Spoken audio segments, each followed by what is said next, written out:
Readers, reviewers, countrymen, lend us your ears.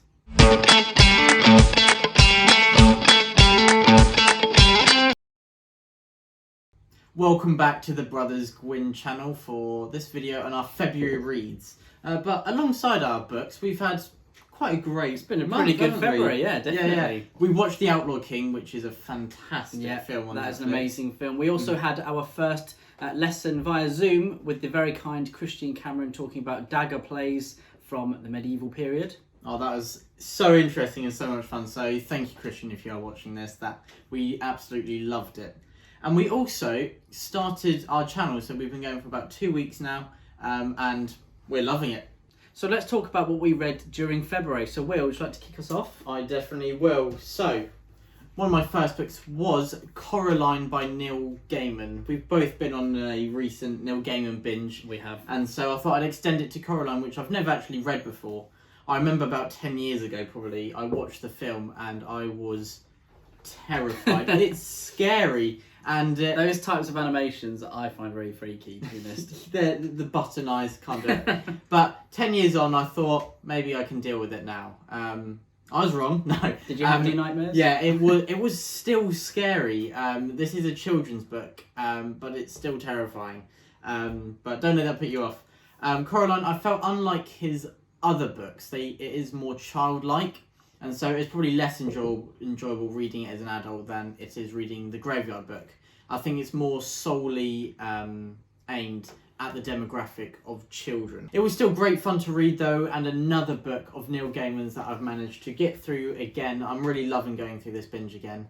And hopefully I'll be reading American Gods soon. And my first book of February was Kings of the Wild by Nicholas Eames. Now, I adored this book through and through. It is a fantasy band romp with as many laughs, tears and punching the air moments as I've had hot dinners. Absolutely loved it. Honestly, I've got to say, it completely consumed me, and I consumed this book as I read it. I can't wait to start Bloody Rose, and it's just an absolute testament to Nicholas Eames' skill that he had me laughing in absolute bursts of really loud, raucous laughter in one paragraph, and then the next he had me in tears, crying, because you get so attached to these characters. It's so much fun as well, and it really catches you off guard.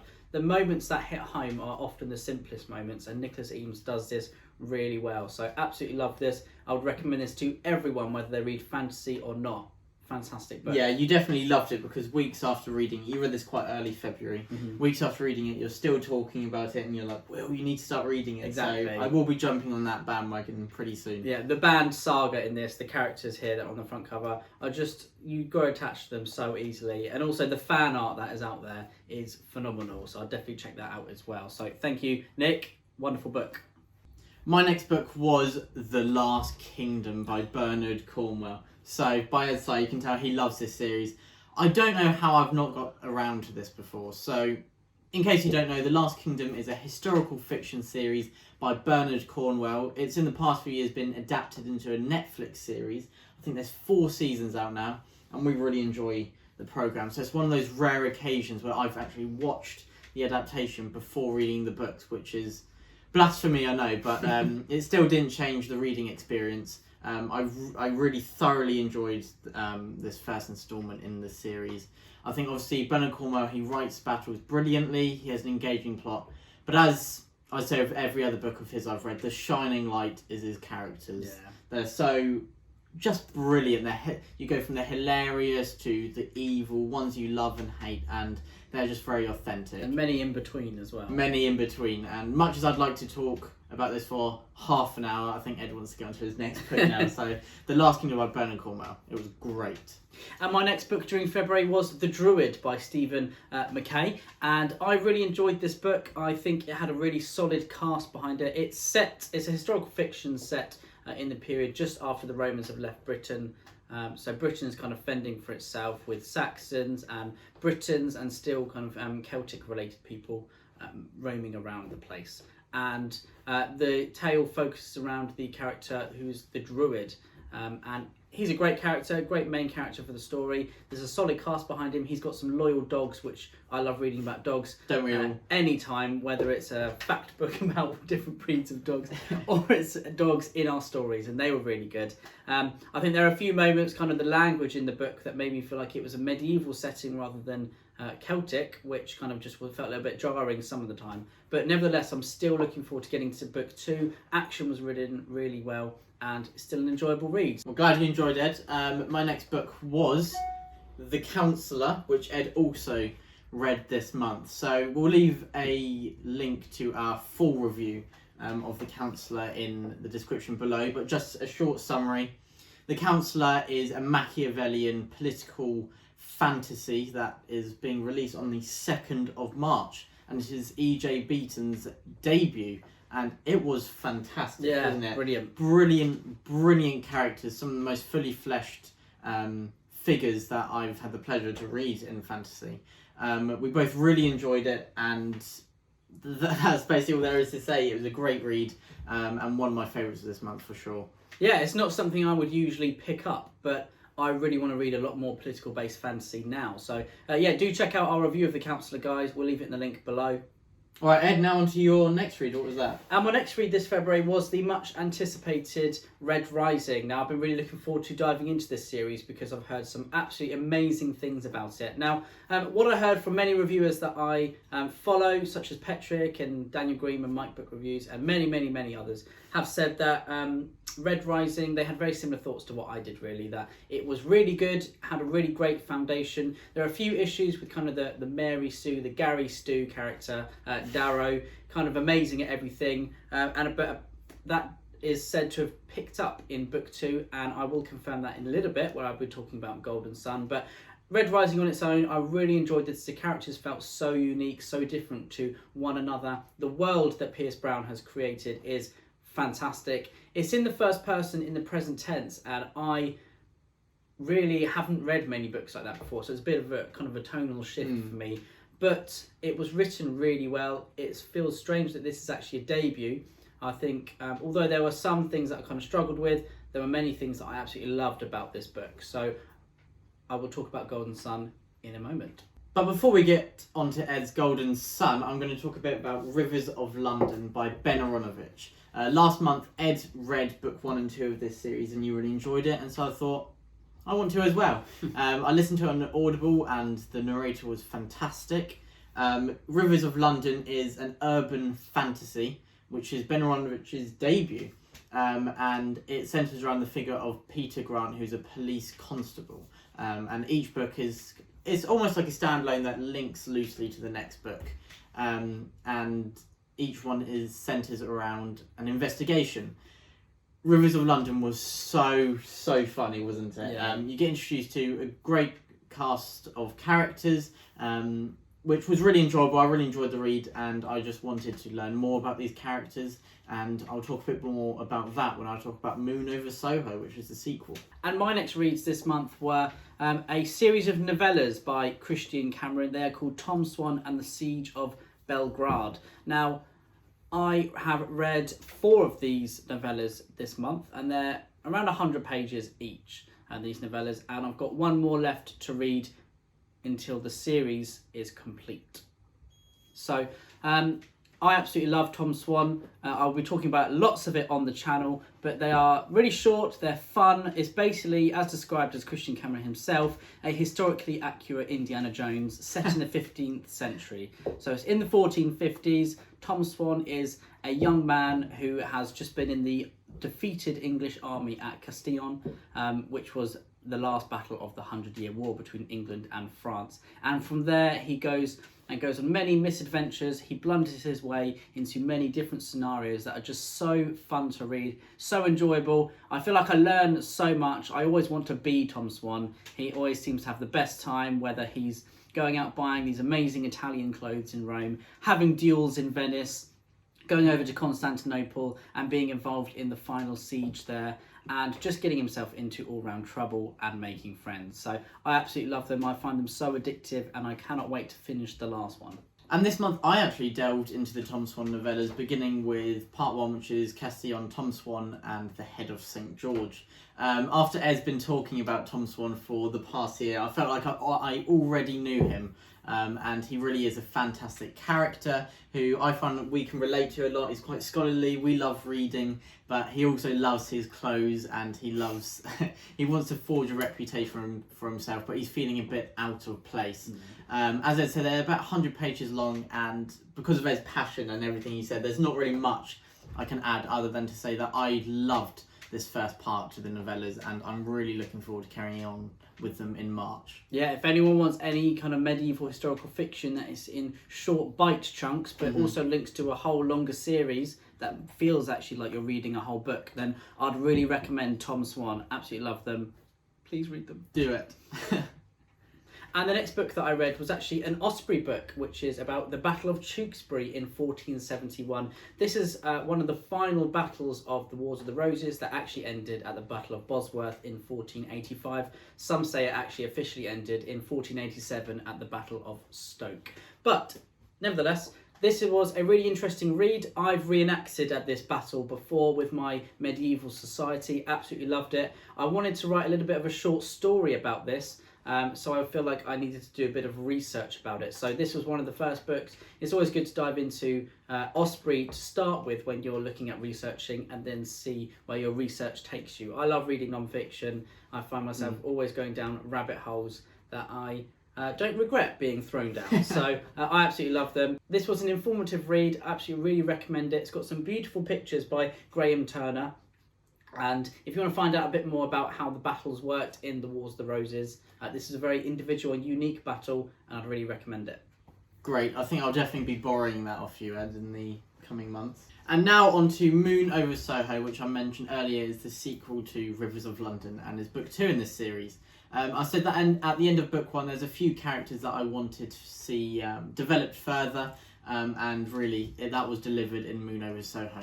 We're given an entirely new investigation, which was just hilarious, wasn't it? So funny. But also simultaneously, whilst it is funny, it is also very serious, and there's some serious themes in it, which I think that Ben Aronovich deals with really well. Yeah, he balances it out really well, I think. And I think that it just really shows what life is like, isn't it? Yeah. We laugh, but there's also bad things always going on. Highs and the lows. The highs and the lows, and he blended the tone really well.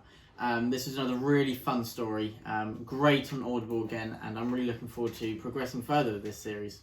We will actually have a review out for the first 2 books of the Rivers of London series, so keep your eyes peeled for that if you're interested in starting this, or interested in seeing what our in-depth thoughts are about these first 2 books. You can check it out. And my next book was Golden Sun by Pierce Brown. So this is book 2 of the Red Rising saga, and wow, I've got to say, everything that Red Rising did well, this ramped up from a 7 to a 10.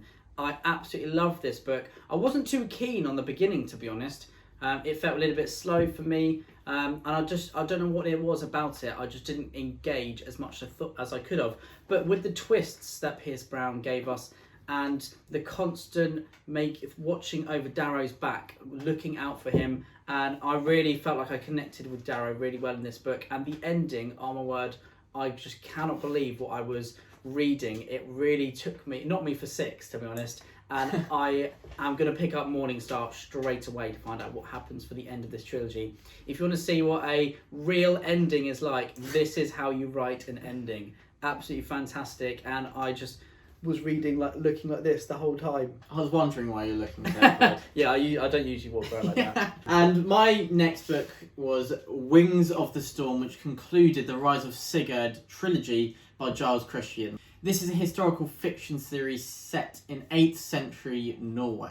So this is a book that it was so epic, it felt like it could be fantasy, but it's historically accurate. Giles Christian really has done his research. And I just find one of the really great things about his writing is he just puts phrases of speech that really engage you in the time period that obviously I think a lot of writers fall into the trap in historical fiction of using quite modern contemporary phrases that I find quite jarring. They pull you out the story, don't they? Yeah, But definitely. I think Giles does it so well, where his whole book is just, it's dripping with Norseness, like mead has been poured over it. It's brilliant. But then also it's not overwhelming, and it just engages you and immerses you. And I'm actually sad that I finished Raven and the Rise of Sigurd trilogies now. I'm going to have a bit of a historical fiction book hangover from this.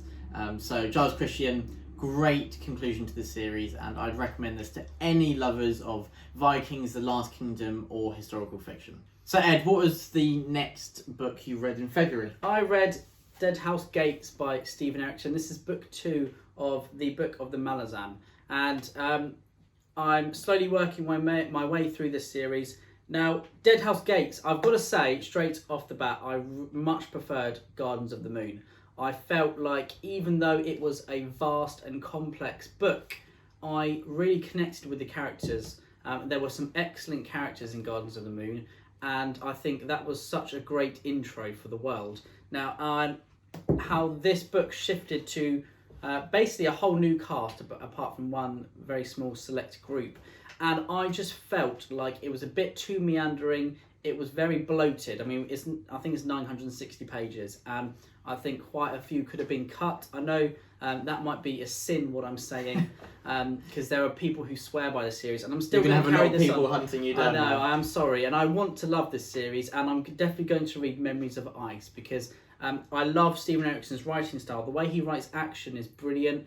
His characters are interesting and unique. I just need to get behind them, and I'm not behind them yet. I don't feel myself itching or burning to read this series, and that's always what I'm looking for. I'm always looking forward to love the characters, like I did with Darrow. I didn't really like Red Rising as much as I wanted to in the first book. The second book has really captured me, and I'm desperate to carry Red Rising on. I want to feel like that about this series, and I'm thinking I will. Lots of people say Memories of Ice really is the point where people decide if they're going to carry on or if they're going to hold back. But even though I still enjoyed this, I felt like I wasn't burning through it. I wasn't desperate to reach and find out what happened at the end. And even though the twists, there were several twists, they didn't leave me feeling satisfied, to be honest. And I think after a 960-page book with another 8 books to go, I really want to feel satisfied with what I'm reading. So, but we will see, and I will definitely let you know my thoughts about Memories of Ice.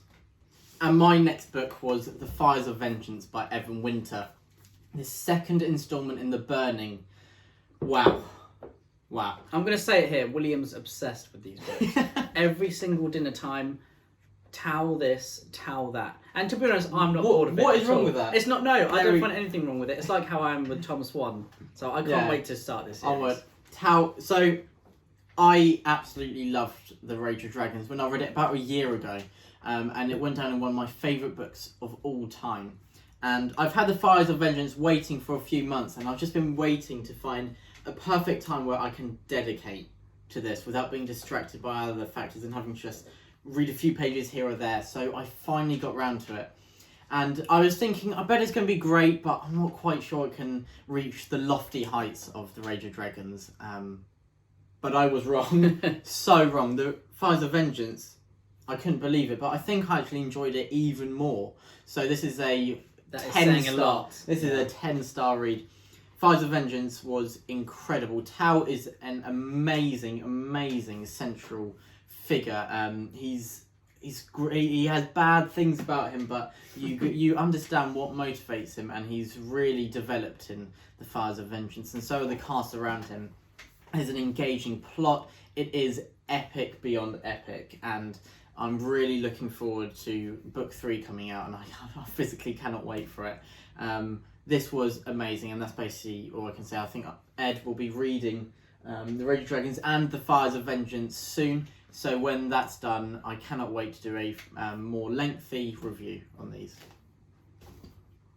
And my final book that I read this month was a beautiful non-fiction book called Princes of the Renaissance by Mary Hollingsworth. Now, this was actually published this month, and I had no idea it was published this month until I actually finished reading it, and I had a look at it on Amazon, and it was saying how it was actually published this month. So, and can I just say, it's just such a lovely cover. Stunning artwork, all from the period of the 15th and the 16th century. Now, all of this is in colour. For example, I've just turned to a random page, and there we go.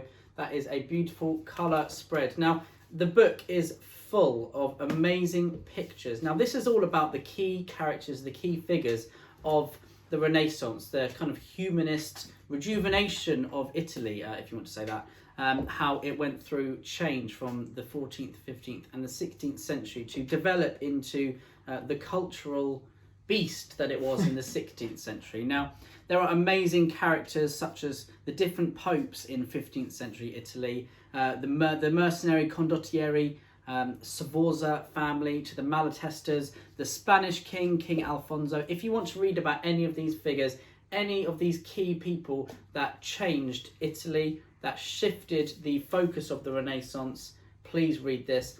And even if you're not too interested in that, just get it for the pictures, because they are amazing. It's such an amazing collection. It's 500 pages. It's a beast of a non-fiction book, and it's absolutely brilliant. I love it. I would recommend it to anyone. Just look at it, how it looks on your shelf.